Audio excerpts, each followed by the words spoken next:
Tak, tady je společná chodba, ze který se vchází do bytu, tady jsou vchodové dveře. Tady je potom hlavní chodba, tady botník, tady se potom vchází do jiného pokoje. Tak, zavřeme tady dveře. No a podíváme se na koupelnu. V koupelně je velký zrcadlo, je tady potom vana, tady nalevo je potom pračka, normálně funguje, tadyhle vlevo, teda vpravo je potom záchod, tady umyvadlo, tady kousek té vany.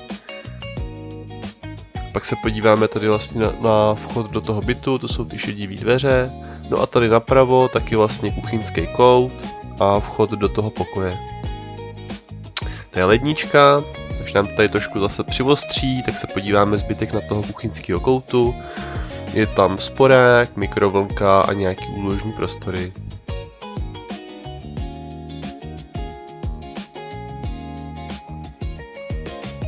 Pokoj je zamykatelný, na podlaze je plovoučka, pak je tady vlastně 90×200 postel. Možná to tak není vidět, ale aktuálně ty stěny jsou krásně sytě bílý a do toho pokoje většinou svítí strašně sluníčko, protože je na západní stranu. Takže pokud máte rádi hodně osvětlený pokoje, tak je to fajn.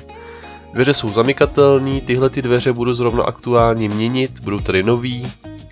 Pak je tady taková veliká zrcadlová skříň, kterou jsem dostal od jednoho Erasmáka. Erasmáty jsou ty nejlepší pazary, co můžou být. Krásná z IKEA, tady s těma poličkama.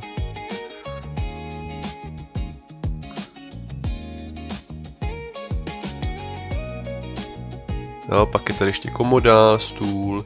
No a tadyhle vzadu, tak taková komora, která je teďka pěkně vyčištěná, vymalovaná, vypadá hezky. A je tady takový regál kovovej, který si můžete potom uspůsobit, jak potřebujete. Jo, tady jsou takový ty zarážky a nahoře jsou ještě nějaký dodateční jakoby poličky, tak si to můžete upravit. A tady jsem koupil menší šatní tyč, takže ji budu muset trošku prodloužit, koupit novou. A tady pod tím posledním regálkem tak udělám takhle úchyty, abys tam potom na to dali dát ramínka. To bude vlastně taková úložní komora na šaty a na věci. Tak. Jinak ta komoda je ve stejné barvě jako ten stůl, aby to vypadalo hezky, takový polodřevěný. Židlička, nebo si můžete přivést nějakou vlastní. Na té plovouce se toho moc zničit nedá. No a výhoda tady toho pokoje je taková, že je tady pěkný výhled. Je to vlastně do vnitrobloku, tamhle to žlutý vzadu, ta obrovská budova taky Mulačova nemocnice. Když budete pozorně poslouchat, tak tam občas rodí ženský. A jinak ten pokoj je fakt opravdu jako hodně hezky osvětlený, no.